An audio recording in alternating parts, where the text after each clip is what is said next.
Tumekuwa na darasa letu ambalo tulilianza siku ya Ijumaa.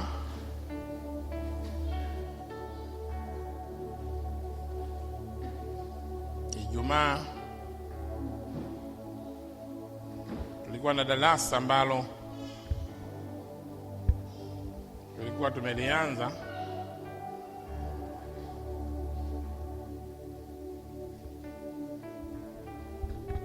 na leo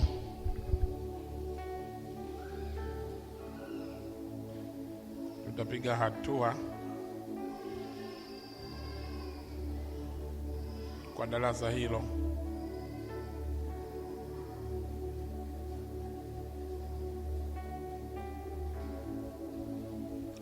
Natumai mnakumbuka darasa lenyewe la Ijumaa.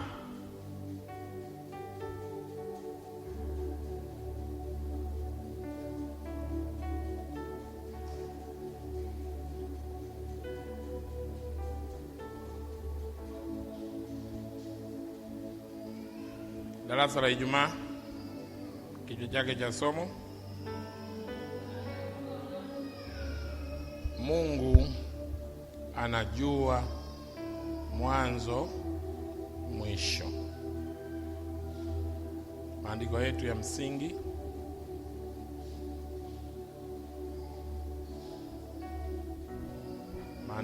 ya msingi na Mwanzo sura ngapi jamani? 15. Mstari wa ngapi? Mstari wa 12 mpaka mstari wa 10 ngapi? Na 16. Mwanzo sura ngapi tena kwa nguvu? 15. Mstari wa ngapi? Mstari wa 12 mpaka mstari wa 10 ngapi jamani? Wa 16. Naomba ufungua Biblia yako tusome. Maandiko yanasema katika Mwanzo 15:12 mstari hadi mstari wa 16: Na jua lilipokuwa likichwa, usingizi mzito ulimshika Abramu. Hofu ya giza kuu ikamwangukia. Bwana akamwambia Abramu, ujue hakika ya kwamba uzao wako utakuwa mgeni katika nchi isiyo yake. Watawatumikia watu wale, nao watateswa muda wa miaka 400. Hata na taifa lile watakao watumikia nitawahukumu baadaye. Watatoka na mali mengi. Lakini wewe utakwenda kwa baba zako kwa amani. Utazikwa katika uzee mwema, na kizazi cha 4 kitarudi hapa, maana haujatimia uovu wa Waamori bado. Darasa letu: Mungu anajua mwanzo mwisho. Ndo darasa. Vipengele vyetu vingapi? 3. Cha kwanza, Mungu anajua yote. Kipengele cha pili, hakuna utakachopoteza. Kipengele cha 3, Mungu anajua mwanzo mwisho. Mungu anajua mwanzo mwisho. Kipengele cha kwanza tulikiangalia, Mungu anajua yote. Na mahali ambapo tuliishia katika kipengele cha kwanza,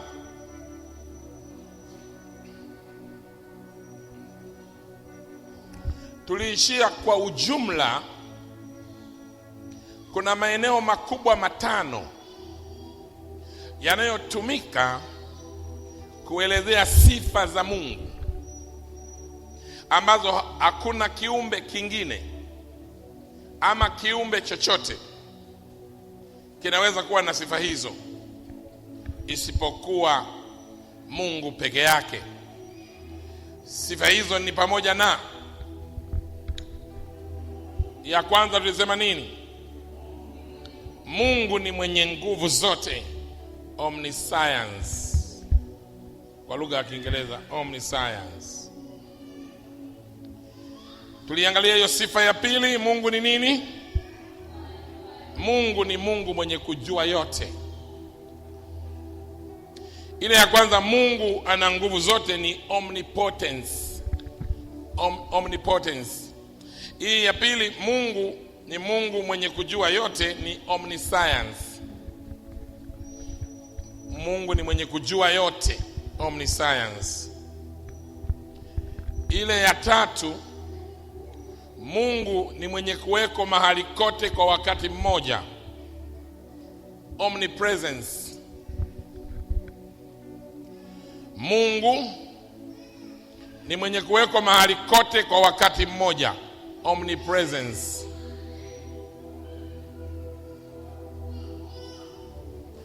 Hiyo ni sifa yetu ya tatu ya Mungu. Sifa ya nne, asiyebadilika, immutability God.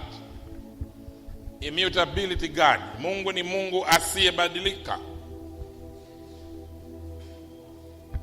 Mungu habadiliki. Mungu habadilishwi.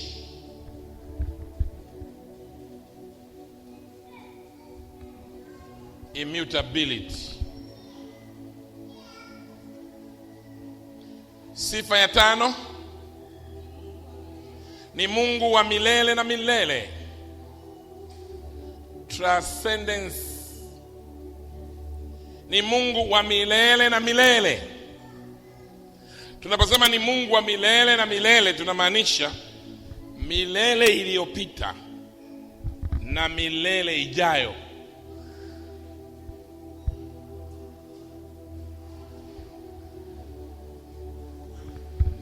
Jamani, haleluya.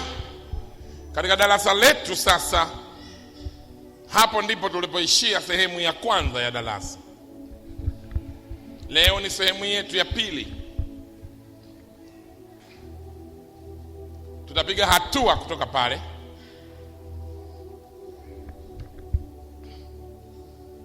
Kwa mujibu wa wanathiolojia, hizo sifa ambazo tumeziorozesha, sifa hizo, mwanadamu wa kawaida au kiumbe cha kawaida hakiwezi kuwa nazo isipokuwa Mungu peke yake. Mwanadamu wa kawaida ama kiumbe cha kawaida hawawezi kuwa na sifa hizo isipokuwa Mungu peke yake. Hata hivyo, sio kusudi langu leo kueleza sifa zote tano za Mungu. Muda usingetutosha.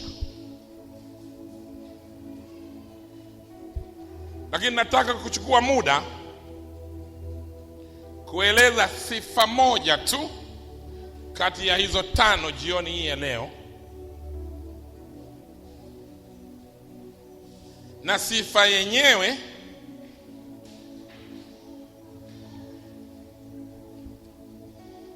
ni ya Mungu mwenye kujua yote.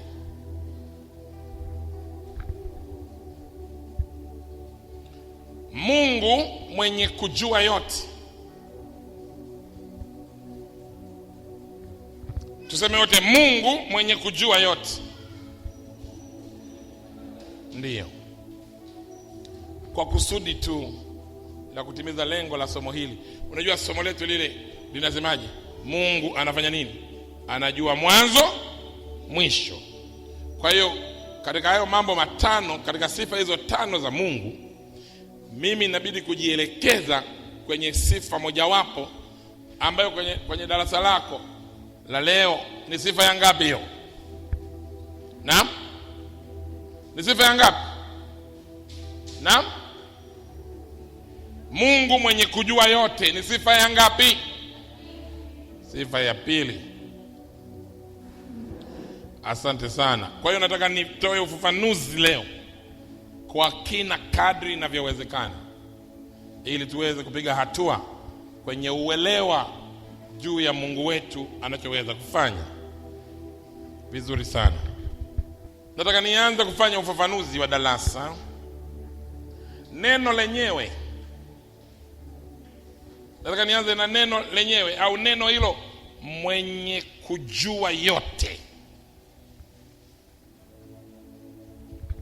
Neno hilo mwenye kujua yote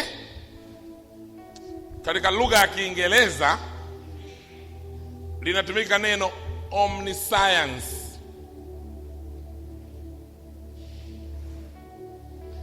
Omniscience, ambalo kimsingi ni neno la asili ya Kilatini, ama ni neno la asili ya lugha ya Kilatini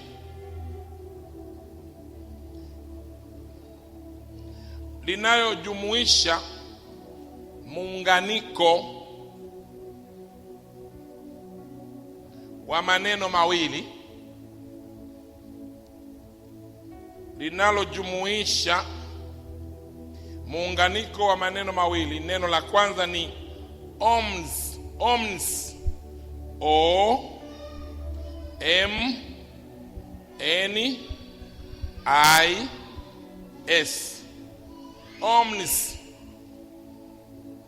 omnis. Sasa hilo neno omnis ambalo kwa Kiingereza ni neno all, all, all ya vyote, ambayo ni A-double-L, all, all.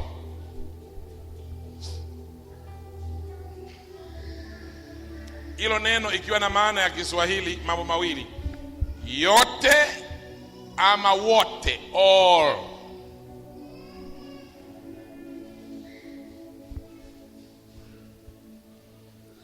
Kwa hiyo omnis ni all, all of them.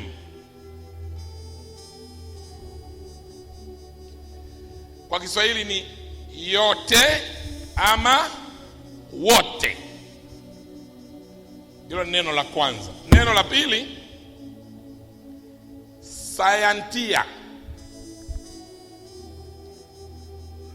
Scientia, nitakusomea spelling. S C I E N T I A. Nitarejea tena.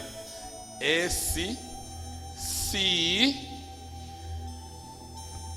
I E N T I A. Scientia. Neno hilo sasa la Kilatini ambalo kwa Kiingereza ni knowledge. Knowledge, ambalo kwa Kiswahili hilo neno knowledge tunaweza kusema maarifa au ujuzi. Maarifa au ujuzi. Kwa hiyo haya maneno omns na scientia yakiunganishwa ndio tunapata omniscience,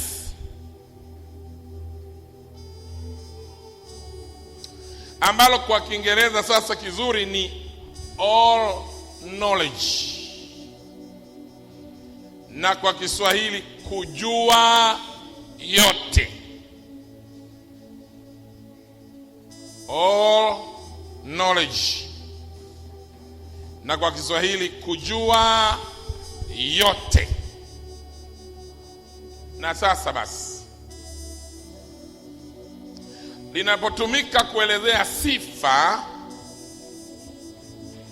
za Mungu, linatumika kuelezea kuwa Mungu anajua yote. Tarudia sentensi hii. Na sasa basi, neno hilo linapotumika kuelezea sifa za Mungu, all knowing,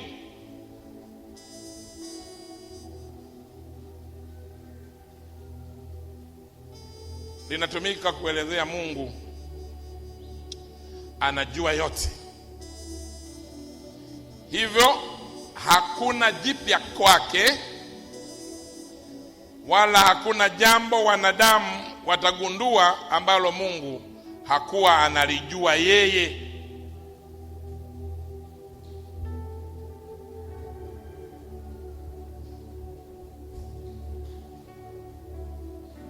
Hivyo hakuna jipya kwake, wala hakuna jambo wanadamu watagundua ambalo Mungu hakuwa analijua yeye, kwa sababu Mungu anajua kila kitu. Tupige kelele tuseme maneno hayo: Mungu anajua kila kitu. Tena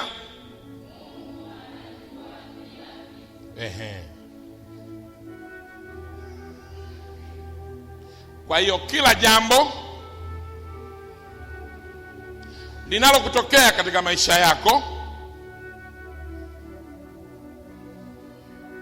haimaanishi kuwa Mungu hakuwa na taarifa nalo. Kila jambo linalokutokea kwenye maisha yako haimaanishi kwamba Mungu hakuwa na taarifa nalo.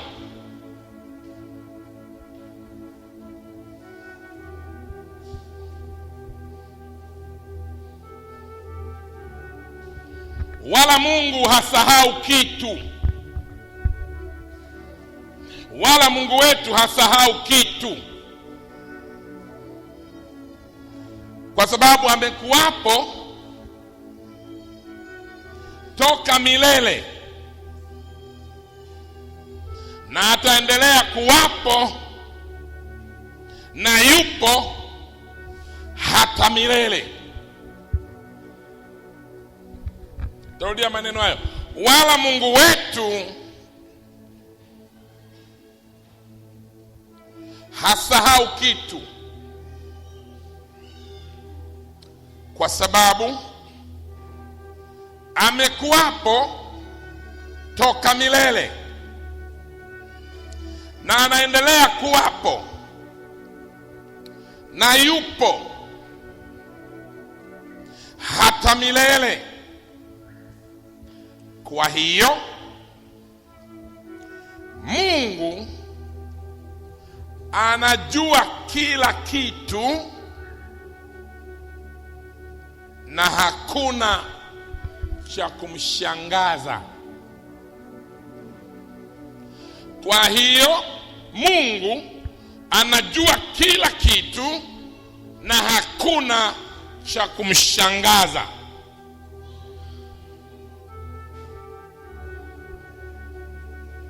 Hakuna cha kumshangaza katika maisha yetu. Hakuna bahati mbaya. Mungu anaelewa mwisho na mwanzo wa kila kinachoendelea katika maisha yako. Mungu anaelewa mwisho na mwanzo wa kila kinachoendelea kwenye maisha yako.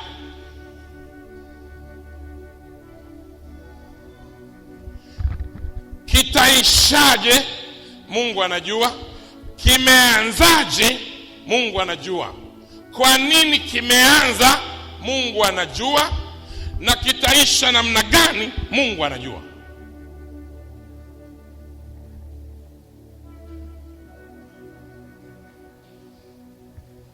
Hivyo haitupasi kuogopa,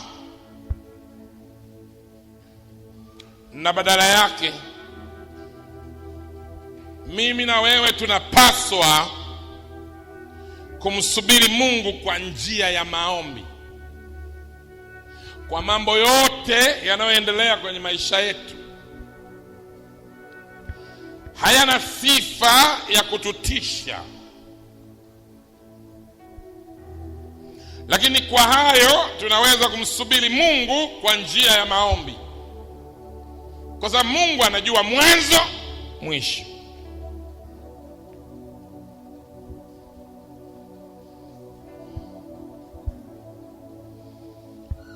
Katika andiko letu la msingi tulilolisoma la Mwanzo, tunaona Mungu akizungumza na Abrahamu kuhusu uzao wake, kizazi cha 4 ambao wangeshuka Misri na kukaa huko kwa miaka 400. Mungu anazungumza na Ibrahimu jambo hilo,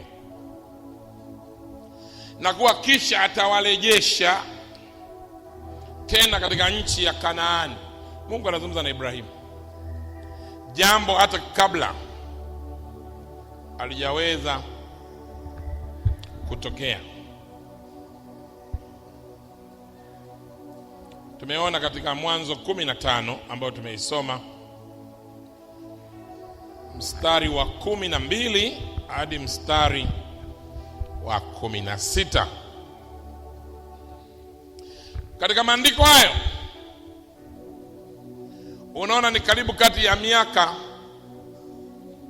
1632 hadi 2000 hivi, kutoka Abrahamu mpaka wakati wa Musa anazaliwa. Angalia miaka iliyopita. Na kuitwa kuwakomboa wana wa Israeli toka mwaka 1632 hadi mwaka 2000.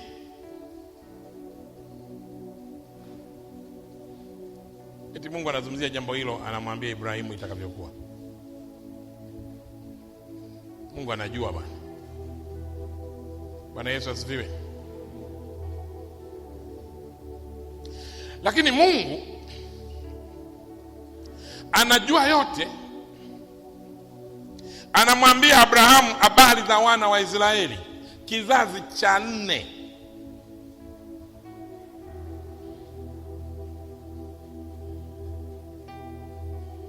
Namna watakavyoshuka Misri na kutumikishwa huko, na kuwa angewapandisha tena miaka mingi sana. Hata Isaka hajazaliwa wala Yakobo. Isaka hajazaliwa wala Yakobo hajazaliwa.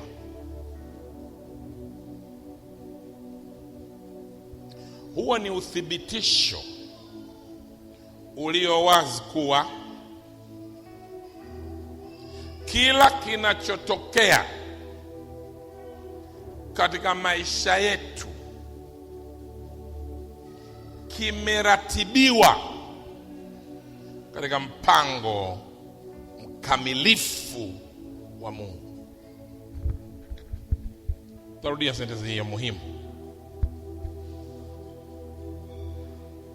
Huo ni uthibitisho ulio wazi kuwa kila kinachotokea katika maisha yetu kimeratibiwa katika mpango mkamilifu wa Mungu na ratiba za Mungu aliye hai. Kimeratibiwa katika mpango mkamilifu wa Mungu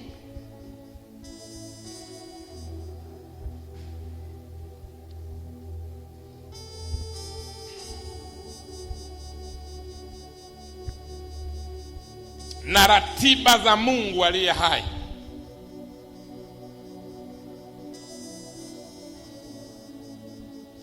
Na kwa msingi huo huna sababu ya kujuta wala kulia kwa kila jambo. Na kwa sababu hiyo huna sababu ya kujuta wala kulia katika kila jambo unalolipitia. Kwa nini nasema hivyo? Kwa sababu Mungu yuko kwenye udhibiti na makusudi yake yatatimizwa tu. Mungu yuko kwenye utawala na makusudi yake yatatimizwa tu. Kwa hiyo huna sababu ya kujuta wala kulia katika kila jambo unalolipitia. Unahitaji kujua Mungu yuko kwenye udhibiti, Mungu yuko kwenye utawala na makusudi yake yatatimizwa tu.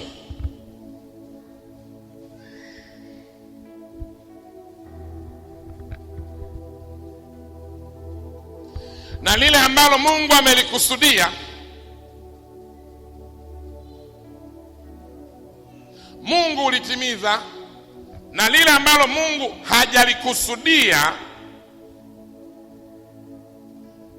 hawawezi kulitimiza.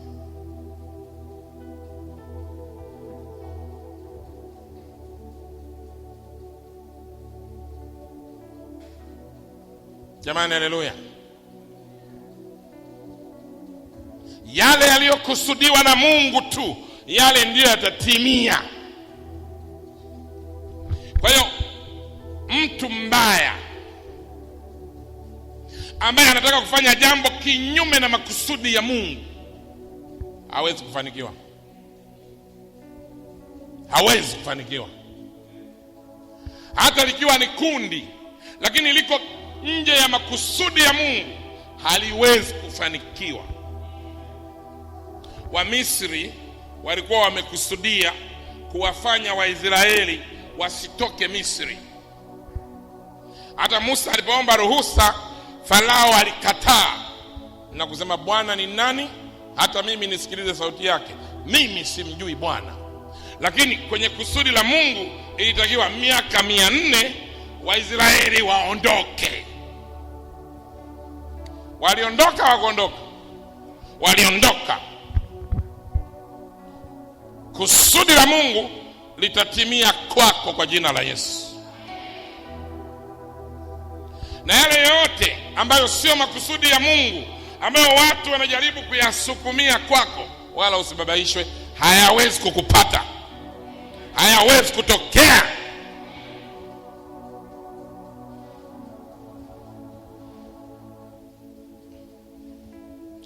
Tuko pamoja mpaka hapo? Vizuri sana.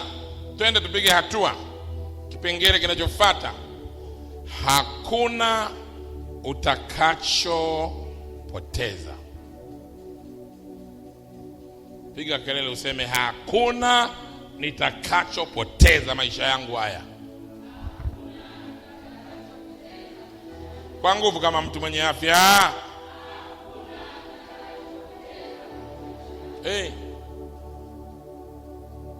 Hakuna utakachopoteza.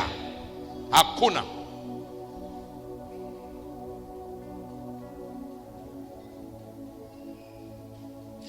Kama Mungu anajua yote,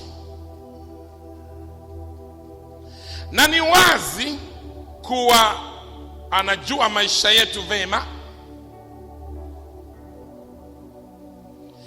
kama Mungu anajua yote, na ni wazi kuwa anayajua maisha yetu vema, na hakuna lolote linaloweza kuharibu mpango wetu kwake, na hakuna lolote linaloweza kuharibu mpango wetu kwake.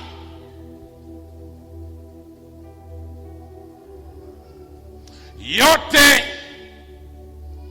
yanayotutokea,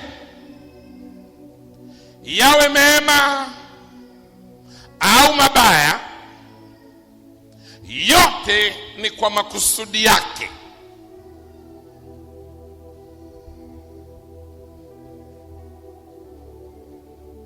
Tarudia sentensi hiyo, very important.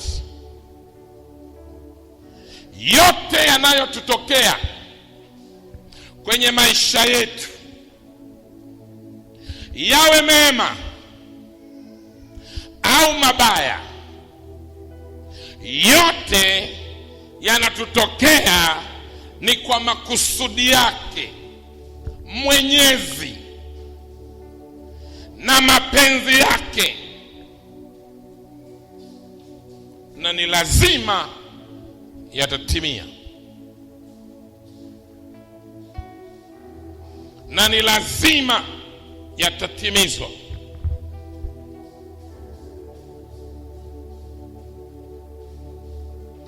Kama Mungu amekusudia jambo, fahamu ya kuwa atalitimiza bila kujali nini kitatokea katika maisha yako. Kama Mungu amelikusudia jambo ama amekusudia jambo, fahamu ya kuwa atalitimiza bila kujali nini kitatokea katika maisha yako kwa sasa.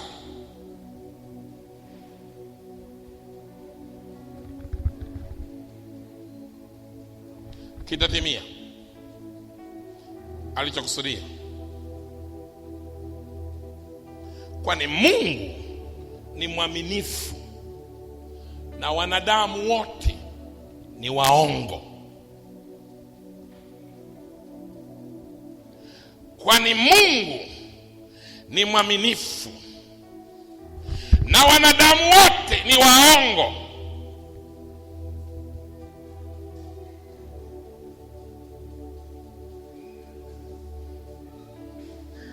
Katika Hesabu sura ya 23 mstari wa 19, neno la Mungu linasema hivi: Mungu si mtu aseme uongo, wala si mwanadamu ajute. Maana yake ni kwamba wanadamu ni waongo, lakini pia majuto yanawahusu wanadamu, hayamuhusu nani? Mungu.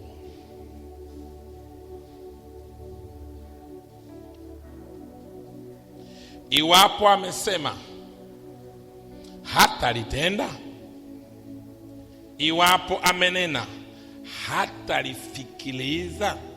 Kufikiliza ni kutamatisha, ni kukamilisha. Kufikiliza ni kutamatisha jambo, ni kulifikisha jambo mwisho, ni kulikamilisha jambo, ndiyo kufikiliza.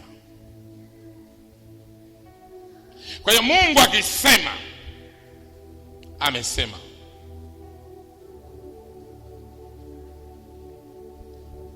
Watu watapinga, kama imesemwa na Mungu itatimia. Yesu Kristo alimwambia Petro, bwana, mimi nitafariki, baada ya siku 3 mimi nitarudi mjini hapa. Petro akamchukua Yesu na kumkemea na kusema maneno kama hayo ni maneno ya ajabu, kwa sababu hakuna mtu yeyote amewahi kufariki na kurejea. Yesu akamwambia Petro, mimi nakuhakikishia nitafariki siku 3 na nitarudi hapa. Na akafariki kweli, watu wakamuua, akafariki kweli. Na alipofariki watu wakasema yule mjanja alisema siku ya 3 atafanya nini? Atafufuka. Tuombe askari waende wakalinde.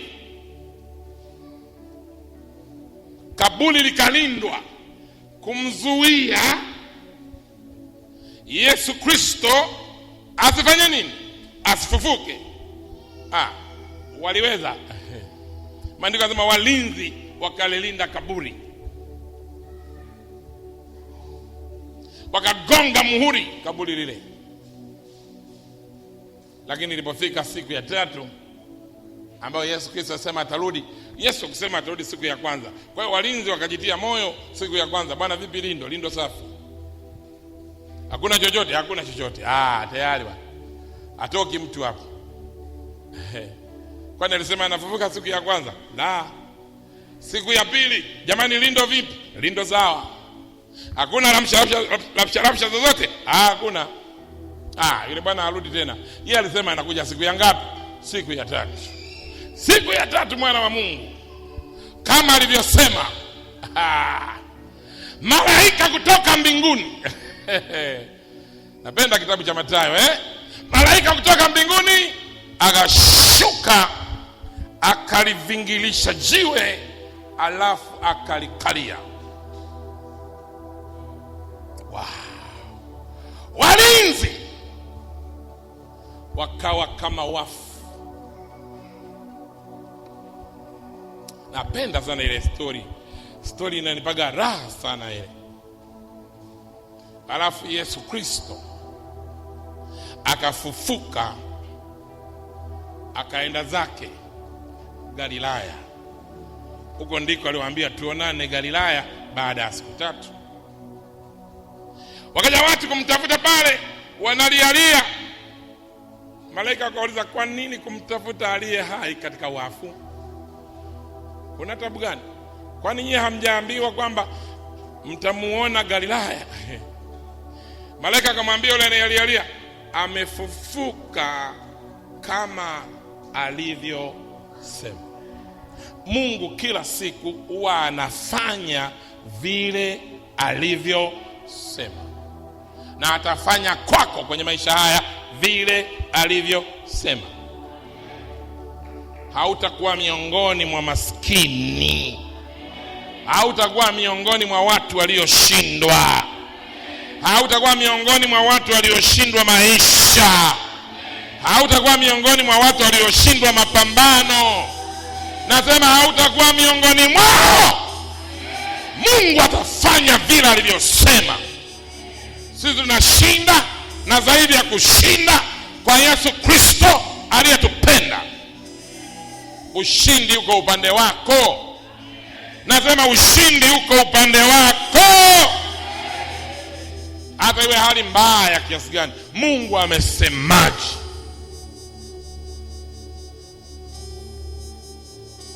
Mungu sio mtu bwana aseme uongo. Katika Wakorintho wa pili sura ya 1 mstari wa 20,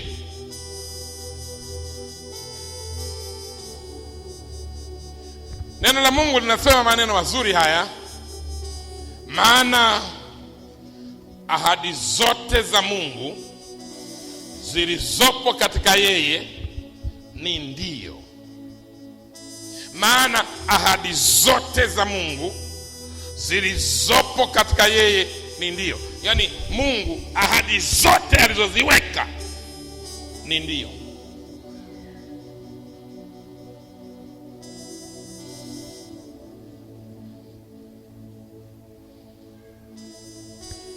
Tena kwa hiyo katika yeye ni amina.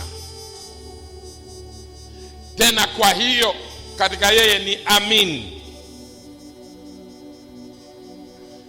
yani katika yeye na iko hivyo. Katika Mungu iko hivyo. Iko hivyo namna gani? Iko hivyo alivyosema, itakuwa hivyo alivyosema.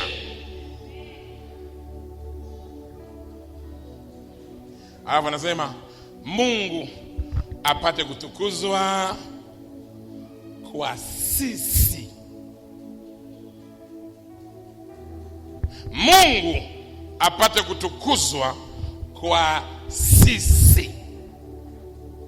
Mungu atatukuzwa kupitia wewe. Nasema Mungu atatukuzwa kupitia wewe.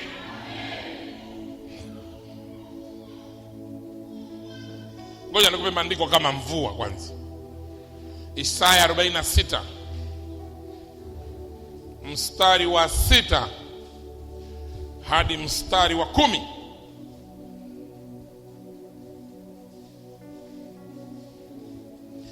Kumbukeni mambo ya zamani za kale, maana mimi ni Mungu wala hapana mwingine. Mimi ni Mungu wala hapana aliye kama mimi, nitangazaye mwisho tangu mwanzo, na tangu zamani za kale mambo yasiyotendeka bado, nikisema shauri langu litasimama,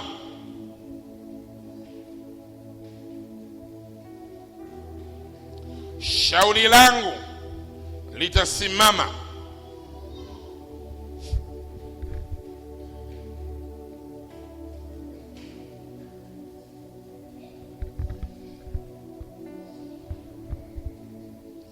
Nami nitatenda mapenzi yangu yote.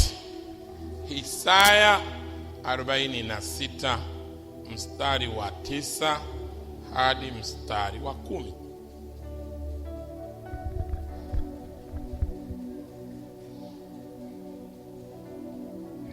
Mithali 19 mstari wa 21. Mithali 19 mstari wa 21. Nayapenda maneno haya. Mna hila nyingi moyoni mwa mtu, lakini shauri la Bwana ndilo litakalo simama. Mna hila nyingi moyoni mwa mtu, lakini shauri la Bwana ndilo litakalo simama. Hila za wanadamu pamoja na wengi wake haziwezi kusimama.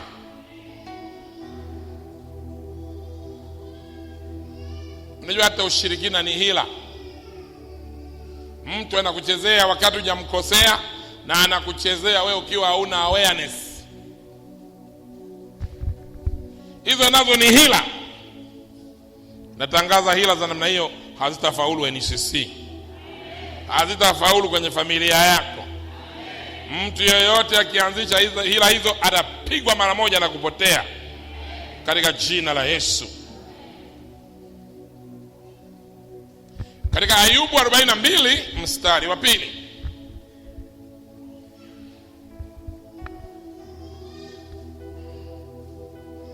Nasi twajua ya kuwa, umefika Ayubu 42:2? Nataka kusoma hiyo.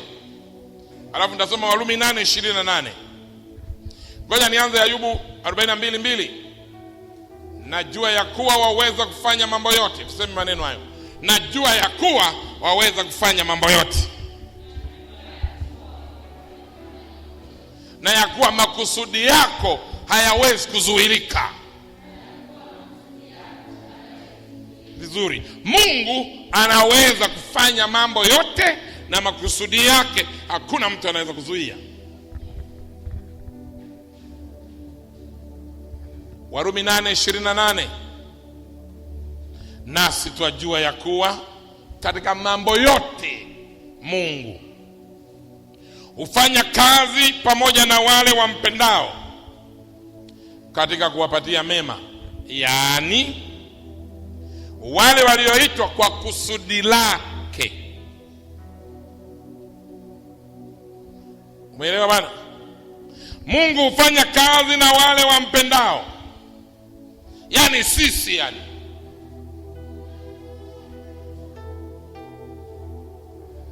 katika kuwapatia mema, yaani wale walioitwa kwa kusudi lake.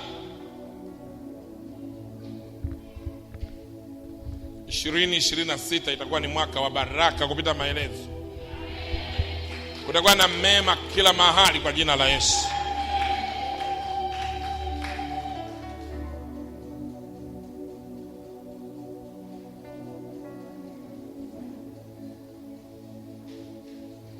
Mungu anapokuwa amekusudia jambo fulani katika maisha yako, ni muhimu kufahamu kuwa jambo hilo alilolikusudia Mungu kwenye maisha yako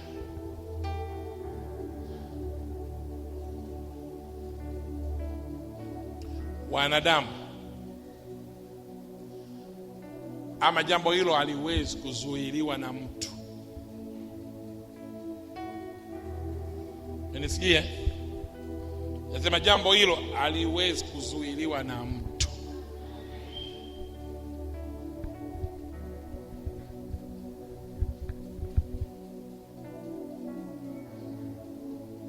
Na jambo lolote ambalo Mungu amelikusudia wewe akuvushe 2026, hakuna mtu yoyote mwenye miguu miwili atazuia.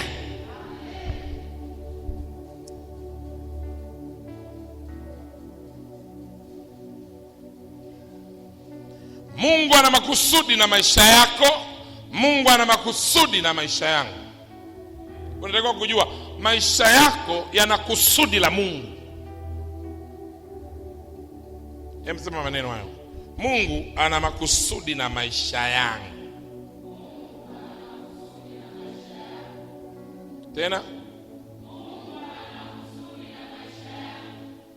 vizuri sana.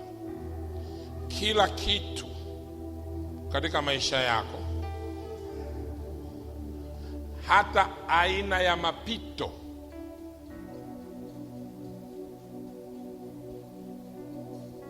unayoyapitia, yanakuandaa kukuleta katika lile kusudi.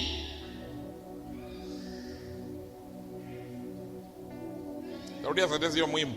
Kila kitu katika maisha yako, hata aina ya mapito unayoyapitia, yanakuandaa kukuleta katika lile kusudi. Kuna kusudi yanakupeleka.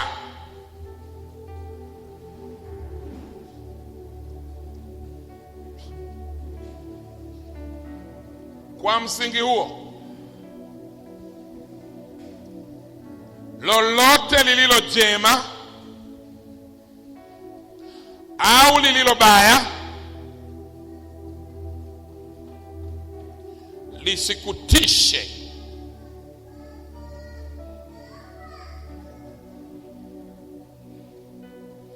Lolote lililo jema au lililo baya lisikutishe.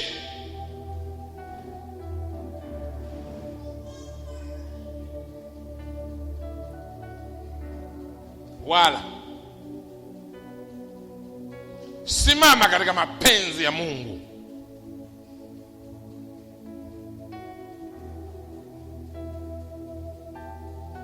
Na ujitahidi usitende dhambi.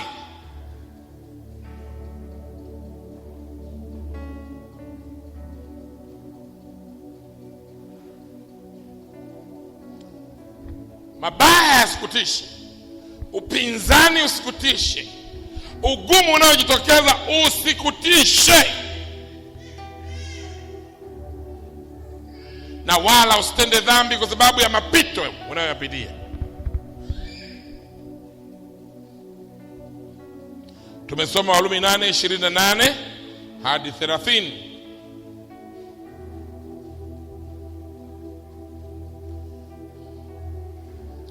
Naenda kipengele changu cha 3.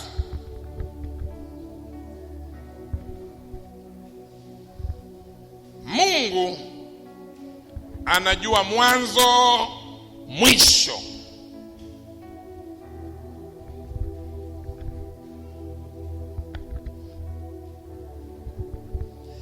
Ni muhimu sasa kuwa na ufahamu wa kuwa Mungu anajua kila kitu. Mungu anajua mambo yote, na ya kuwa makusudi yake hayawezi kuzuilika.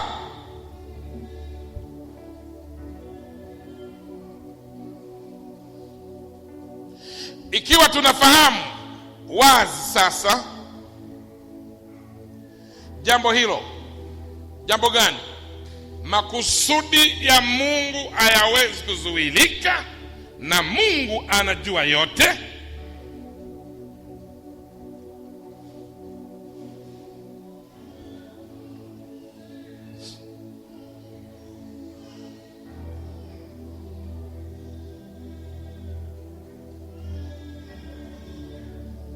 Ni muhimu kuelewa kuwa hakuna kitu ambacho kinafanyika duniani katika maisha yetu ambacho Mungu hajui. Amna. Hakuna kitu kinafanyika hapa Mungu hajui.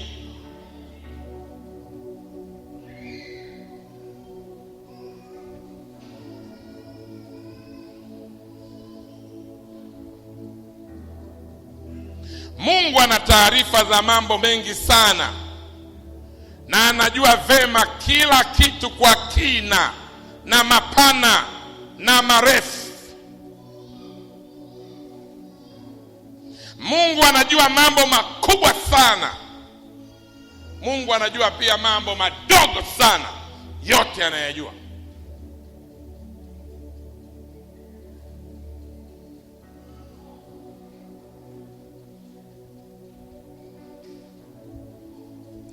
Maandiko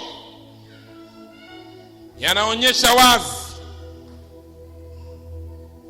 masuala ambayo Mungu anayajua na kuyafuatilia.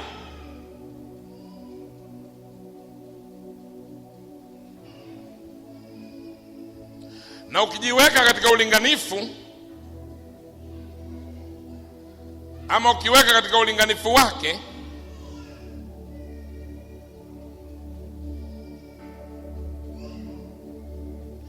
utakubaliana nami kwamba, ama utakubaliana nami kuwa Mungu anajua mwanzo mwisho. Unajua uko na nywele, si ndio? Umewahi kuhesabu nywele zako ziko ngapi?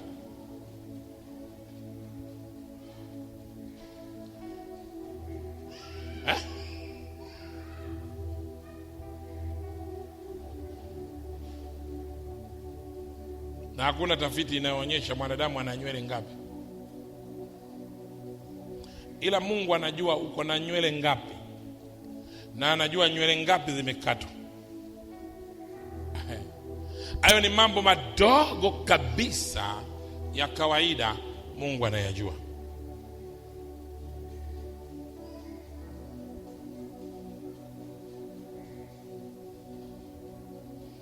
Hebu angalia katika Mathayo sura ya 10 mstari wa 29 hadi 30.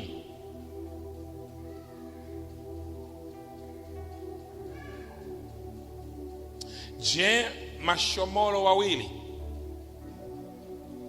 hawauzwi kwa senti moja?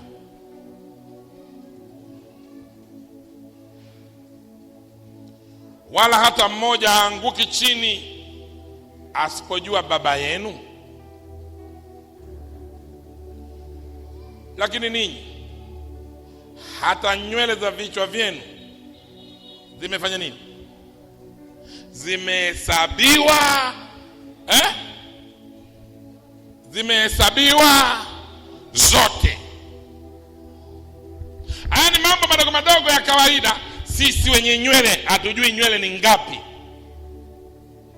lakini Mungu anajua nywele zimehesabiwa, ziko nywele ngapi, na anajali kuhusu nywele. Ndio maana amechukua muda wake kuhesabu.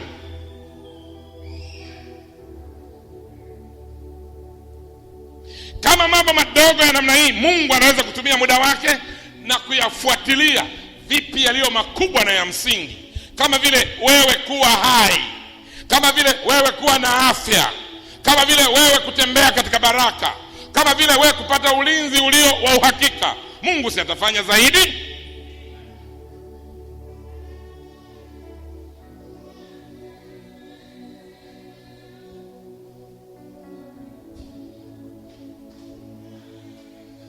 Maandiko tena kupitia Yesu Kristo mwenyewe yanaonyesha hata ndege wa angani hawaanguki chini bila mbingu kuwa na taarifa. Unaona ndege wanalukaluka, unaona hawawezi kuanguka chini bila mbinguni kuwa na taarifa. Sio, unaelewa? Wewe hapo unawafukuza, sijui unawakimbiza, sijui na manati, hauwezi kupata chochote bila mbingu kutopata taarifa. Nataka niwaambie ni Mungu anakujali wewe kuliko unavyofikiria wewe. Mungu anajihusisha na maisha yetu kwa namna ambayo hata sisi wenyewe hatujafikia.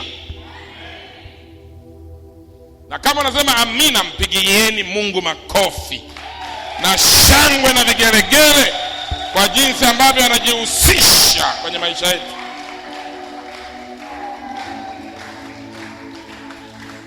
Amen. Sema amen, haleluya, amen. Amen. Tunaye Mungu anayejali kiasi hiki. Jaribu kuwaza, vipi wewe aliyekuumba kwa sura na mfano wake, alafu kwa asili ya baraka zake, anakujali kwa namna gani?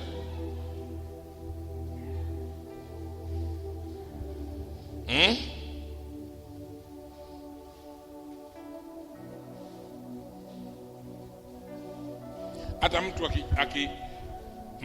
akachukua fimbo akampiga kuku, mbinguni wanajua kuna kuku kapigwa. Na kama mbinguni hawataki kuku huyo apigwe, wewe unachukua jiwe ama fimbo ukichapa hivi, mbinguni wanamwambia kuku sogea, umeshakuwa na matatizo. Kuku anasogea, unapiga hewa.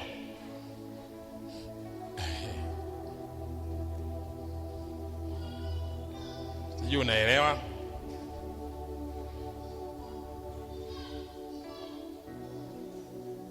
Kama kuna mtu anatega ndege, mbinguni wanajua pale wametega ndege. Na kama siku hiyo hawataki ndege yoyote apotei, ule mtego hautanasa ndege yoyote. Mbinguni wanasema hatutaki ndege wetu wanaswe na ule msukuma.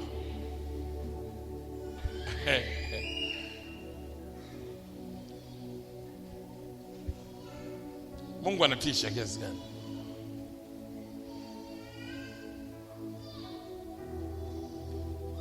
Maandiko anasemaje? Mungu anatangaza mwanzo, mwisho, na anajua mwanzo na anajua mwisho. Yeremia sura ya 1 mstari wa 4 hadi mstari wa 5.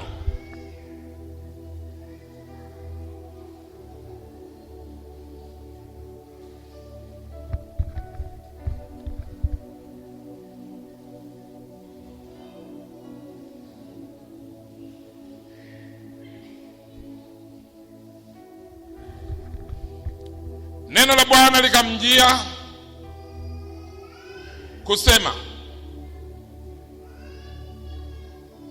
kabla sijakuumba katika tumbo nalikujua, na kabla hujatoka tumboni nalikutakasa.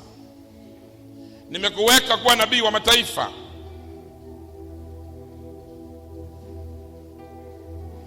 Unaelewa Mungu anaonyesha nini hapa? Anajua sisi, anatujua sisi hata kabla hajaturuhusu tuzaliwe duniani. Mimi na wewe tulikuwa katika wazo la Mungu tangu zamani.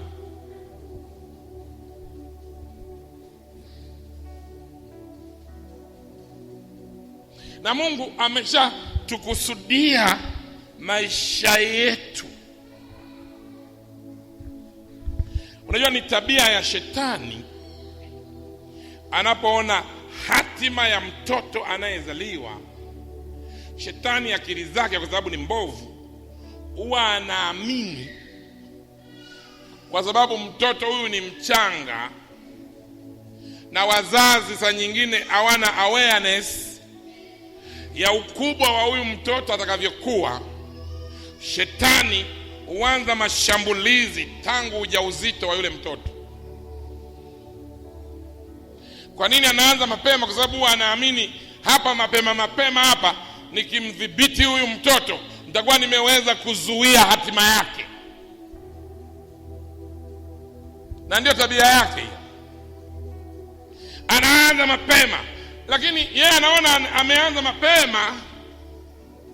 Mungu anamwambia shetani, umeshachelewa, kwa sababu huyu kabla hajazaliwa mimi nilimjua na nimempa kazi ya kufanya, na analo kusudi la kuzaliwa kwake. Kwa hiyo wewe huwezi kulikatisha kwa akiwa mchanga, huwezi.